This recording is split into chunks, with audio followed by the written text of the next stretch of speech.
Marc Esponda, directeur adjoint de l'agence d'urbanisme de l'Ertounlaise et du Var. Xavier Durand, chef de projet au service études de la région Sud-Provence-Alpes-Côte d'Azur. Cette étude inédite, elle est issue d'un partenariat entre la région et les agences d'urbanisme et elle s'inscrit dans un programme d'études qui a été réalisé dans le cadre de l'élaboration du schéma stratégique régional urbain qui comprenait un certain nombre d'études sur des sujets émergents, donc la question foncière, que je l'ai dit tout à l'heure pendant la conférence, qui est préoccupante dans la mesure où le foncier consommé est 2 fois supérieur à l'évolution démographique, l'attractivité démographique aussi de la région qui est en train de changer. Et troisième sujet, effectivement, cette fragilité des centres-villes qui apparaissait dans différents témoignages et différents articles. Nous, on a voulu confronter nos pratiques d'agence d'urbanisme, parfois auprès de certaines communes, de certaines villes, à un espèce de regard un peu général sur ce qui avait l'état des lieux des centres-villes et également sur les manières qu'il y avait d'y remédier. Donc c'était aussi cette confrontation, cette mise en perspective qui, au moins au niveau méthodologique et au niveau de la production de connaissances, nous paraissait important de transcrire dans les documents qui ont été présentés aujourd'hui. La dévitalisation, elle est multiforme. Elle n'est pas simplement centrée sur la question de la vacance des cellules commerciales. On la retrouve également dans la vacance dans le parc résidentiel, qui peut être parfois très forte dans certains centres-villes, qui peut atteindre jusqu'à 20-25%.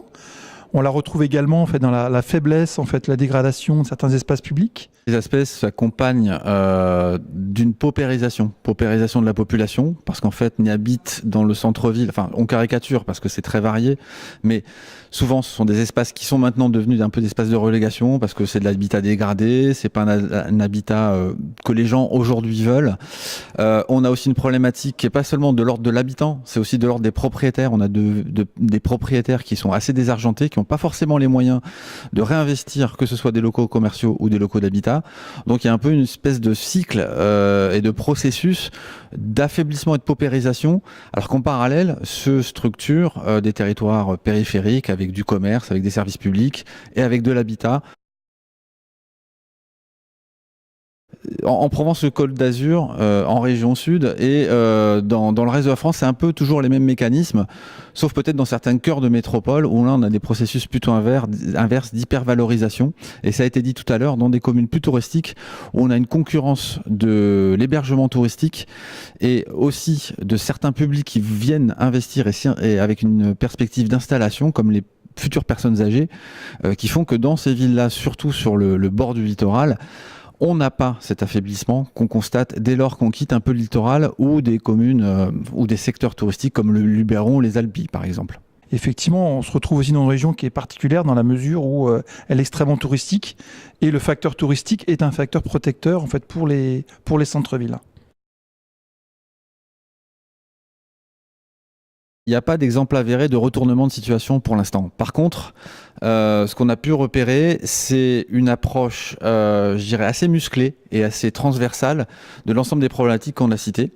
C'est un peu le cas sur Gap, où il y a une réflexion sur le stationnement, sur remettre des équipements en centre-ville, sur un vrai travail d'articulation du commerce autour du marché qui est assez dynamique là-bas, un marché de producteurs qui est très très dynamique.